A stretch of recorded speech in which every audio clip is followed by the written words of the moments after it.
नमस्कार, आप देख रहे हैं इस समय खबर बाईसी।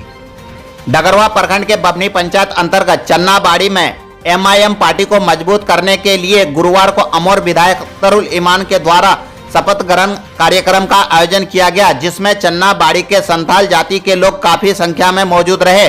वहीं अमर विधायक अख्तरुल ईमान ने सभा को संबोधित करते हुए मुख्यमंत्री पर निशाना साधा और उन्होंने कहा कि जिस तरह से सीमांचल में बाढ़ कटाव की समस्या हो रही है, सरकार का नजर इस पर नहीं पड़ रहा है। उसके बाद सरकार को मरहूम तस्लीमुद्दीन की ड्रीम प्रोजेक्ट महानंदा बेसिन पर काम करना था, लेकिन आज तक स्थानीय विधायक द्वारा काम नहीं हो पाया। उसके बाद अख्तरुल ईमान ने साफ साफ कहा है कि सत्ता में रहने के लिए सिर्फ बड़े बड़े वादे करते हैं, लेकिन जमीन पर कोई काम तो दिखाए नहीं।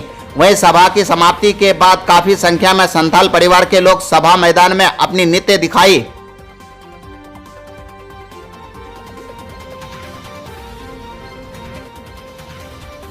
आज यहाँ लोगों ने अभी तो रसीद उनके नाम से काटी जा रही है, लेकिन जो लोग यहाँ पर उपस्थित हुए हैं सब लोगों ने अपना हाथ उठाकर पार्टी में शामिल होने का फैसला लिया, जिसकी संख्या हजारों में, जिसको आप देख रहे हैं। और ये सभी लोग हमारे मूल निवासी हैं, आदिवासी समाज के हैं, और हम बड़े आभारी हैं भाई बबलू वासनिक जी का, जिनकी कोशिशों से इस समाज के इस बड़े हिस्से को एमआईएम से जोड़ा गया है। क्या यहाँ से एमआईएम अगले चुनाव की तैयारी कर रही है ग्राउंड लेवल पर?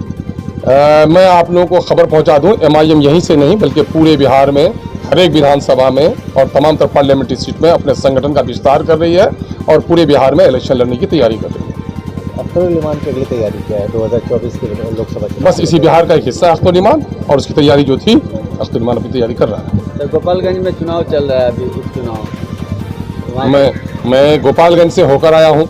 इस वक्त तो लोग वोट डाल रहे हैं। मैं निवेदन तो नहीं कर सकता, लेकिन वहाँ जो एमआईएम के कई नौजवानों में जो जोश देखा है, बूढ़ों में जो होश देखा है, मैं समझ रहा हूँ कि एमआईएम बहुत अच्छा प्रदर्शन गोपालगंज में करेगा। एक सवाल है सर, बाईसी में महानंदा बेसिन पे जो काम चल रहा था सरकार और तस्लीमुद्दीन का प्रोजेक्ट उसमें था, लेकिन अभी तक उसमें कार्य नहीं किया जा रहा और कई समस्या आ रहे हैं उसमें काम करने की। अपने घर में बैठे हुए, एसी के कमरे में बैठे हुए बड़े बाबुओं की बनाई हुई योजना है। उस योजना के लिए मैं 2008 में एमएलए था और माननीय तस्लीमुद्दीन साहब एमपी थे।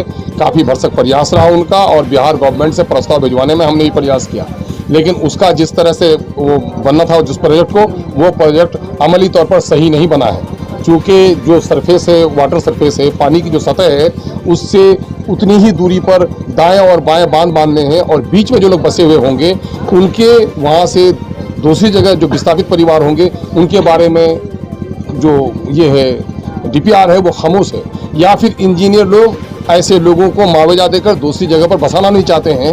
ये मामला सिर्फ ये ढाक के 3 पात हैं। सरकार जब महानंदा के विनाशकारी सैलाब की बात होती है तो वो महानंदा बेसिन का सपना दिखाती है। महानंदा बेसिन का कोई काम नहीं हो रहा है, और एक्चुअली धरातल पर वो काम उतरने वाला भी नहीं है।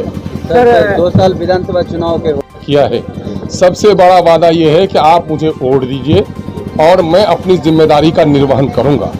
आप मीडिया के साथ ही गवाह होंगे कि जन समस्याओं को जितनी मजबूती के साथ एमआईएम ने सदन में उठाया है, किसी दूसरी पार्टी ने नहीं उठाया। और दूसरा मामला है कि जिस क्षेत्र का नेतृत्व करता हूं, वहाँ नदियों का जो कटाव है, जो लोग विस्थापित हुए हैं, विस्थापितों को कभी ज़मीन नहीं मिली। अब तक कम से कम 75 विस्थापितों को ज़मीन मिल चुकी है और सैकड़ों लोगों को ज़मीन मिलनी है। अभी वहाँ